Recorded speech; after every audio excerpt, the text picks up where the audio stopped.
నమస్తే welcome to INB news.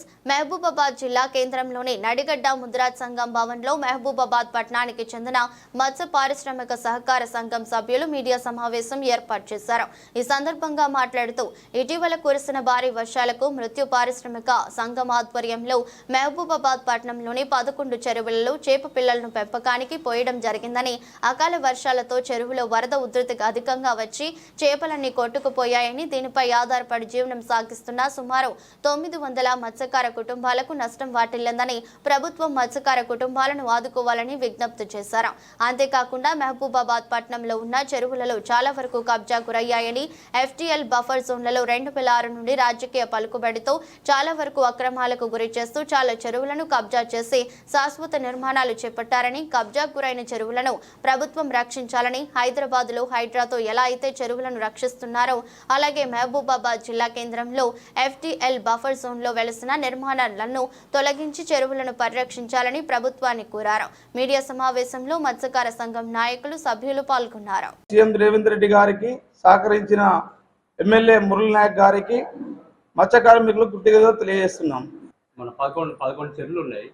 ఈ 11 చెరువుల లోపల చెరువు శిఖార్లు, FTL బఫర్ జోన్లు అన్ని ఆక్యుపై చేశారు. అలాగే దీంట్లో మేము పోయి సంబంధించిన వివరాలు రాసి ఇరిగేషన్ డిపార్ట్మెంట్కు అండ్ రెవెన్యూ డిపార్ట్మెంట్కు మరియు కలెక్టర్ గారికి కూడా ఇచ్చాము. చాలాసార్లు ఇచ్చి కొందరి దగ్గర పోయి గొడవలు కూడా పెట్టుకుంటే వాళ్ళు రాజకీయంగా మమ్మల్ని బెరియటం కూడా జరుగుతుంది. ఇంకోటి ఏంటంటే, మేము కొందరి దగ్గర పోయి గట్టిగా నిలదీస్తే మా సభ్యులను కూడా చెప్పుకుంటాం, మీ వాళ్ళు డబ్బులు అడుగుతున్నారు మమ్మల్ని అని చెప్పి అట్లా బెదిరిస్తారని చెప్పి ఆ విధంగా కూడా మమ్మల్ని అడ్జేస్తున్నారు. మా యొక్క ముఖ్యంగా డిమాండ్ ఏంటంటే, ప్రతి ఒక్క చెరువు దగ్గర FTL బఫర్ జోన్లు అనేది గవర్నమెంట్ వాళ్ళు మాకు ఏర్పాటు చేసి అద్దులు పెట్టి మరి ఆక్యుపై చేసిన వాటి ప్లేస్లలో ఇల్లు కట్టిన వాళ్ళని తీపిచ్చి మాకు అన్ని అద్దులు ఏర్పాటు చేస్తే బాగుంటుందని ఒక మనవి. నెక్స్ట్ ఈ మొన్న పడ్డ వరదలకు మొత్తం చాపిల్లలన్నీ పోయాయి. మా జీవనోపాధి కూడా కోల్పోయాము. మొన్న బంధం చెరువు అలుగు కూడా మన ఇరిగేషన్ వాళ్ళు తీసిల్లా లేకపోతే బయట వాళ్ళు కూలగొట్టిలా, కానీ అలుగు కూడా కూలగొట్టారు. నెక్స్ట్ జానల చెరువు కూడా కొద్దిగా కూలగొట్టిలని తెలిసింది. ఇవన్నీ కొంచెం వీటి విషయంలో కొంచెం గవర్నమెంట్ వాళ్ళు కొంచెం మన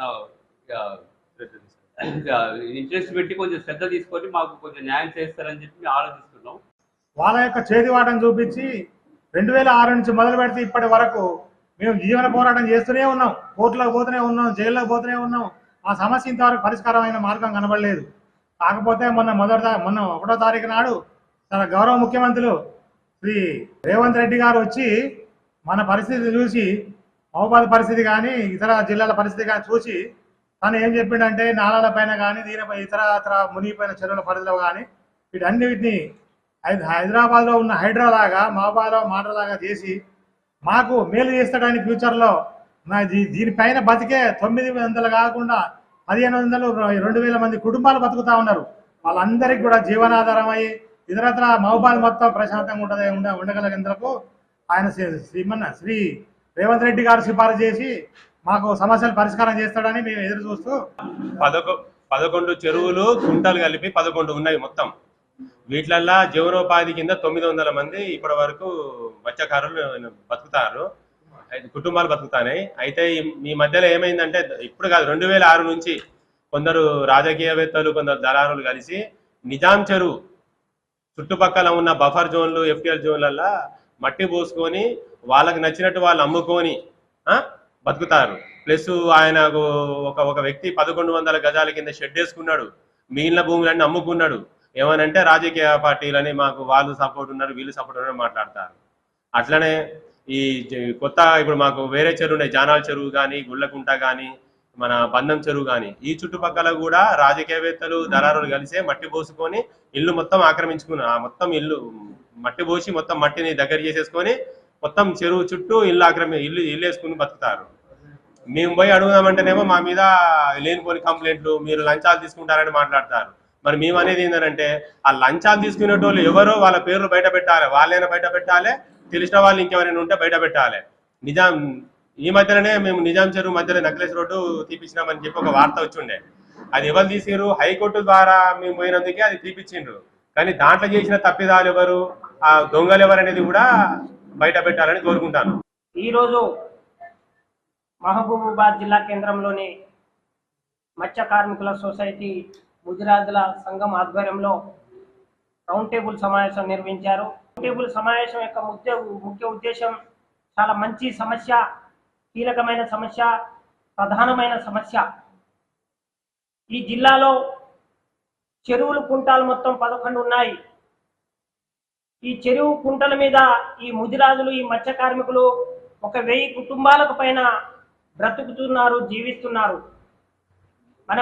మన ముఖ్యమంత్రి గారు రేవంత్ రెడ్డి గారు హైదరాబాద్లో హైడ్రాను తీసుకొచ్చినందుకు మన ముఖ్యమంత్రి గారికి ధన్యవాదాలు.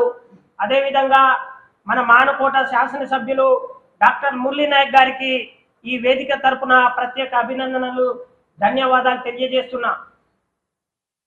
ఈ హైడ్రా టైపే మానకోటలో మోడ్రన్ తీసుకురావాలని ఫస్ట్ ఆఫ్ ఆల్ ఈ మానకోట జిల్లాలో ప్రెస్ మీట్ ద్వారా ఇచ్చిందే లంబాడి హక్కుల పోరాట సంఘం. కొంతమంది దళారులు, కొంతమంది రాజకీయ నాయకుల ముసుగులో ఉండి మొత్తం ప్రభుత్వ భూములను ఆక్రమించుకొని, చెరువులు కుంటాలను ఆక్రమించుకొని లక్షల రూపాయలు, కోట్ల రూపాయలు దండుకుంటా ఉన్నారు. ఒక ప్రధాన కీలకమైన లీడరు గతంలో టిఆర్ఎస్ లో ఉండి, టిఆర్ఎస్ అధికారంలో ఉన్నప్పుడు ఈ చెరువులు కుంటాలను 15 ఎకరాలకు పైగా ఆక్రమించుకొని మొత్తం ప్లాట్లుగా చేసుకొని మొత్తం లక్షల రూపాయలు, కోట్ల రూపాయలు దండుకున్నాడు.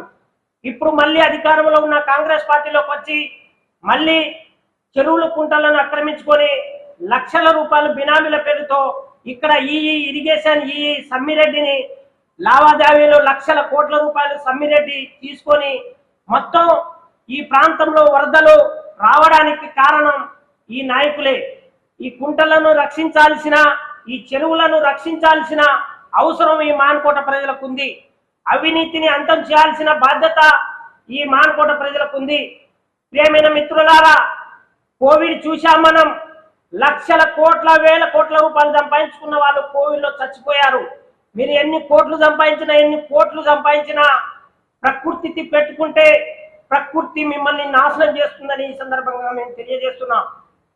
అదేవిధంగా నిజాం చెరువు, గుండ్లకుంట, జగన్నాథ చెరువు, బంధం చెరువు, కంబాల చెరువులలో నాలలో భూమిలో రాత్రికి రాత్రే అక్రమంగా నిర్మాణాలు కొనసాగుతున్నాయి. తక్షణమే ఈ జిల్లా అధికారులు, రెవెన్యూ అధికారులు, ఈ జిల్లా కలెక్టరు, ప్రియమైన ఈ జిల్లా ఎస్పీ గారు తక్షణమే ఎవరైతే ఈ భూములను ఆక్రమించుకున్నారో, ఈ లేఅవుట్ ఎఫ్టీఎల్ బఫర్ జోన్లలో ఎవరైతే ఇళ్లు నిర్మించుకున్నారో వాళ్ళపై వెంటనే చర్యలు తీసుకోవాలని మా లంబాడి హక్కుల పోరాట సంఘం పూర్తిగా డిమాండ్ చేస్తుంది.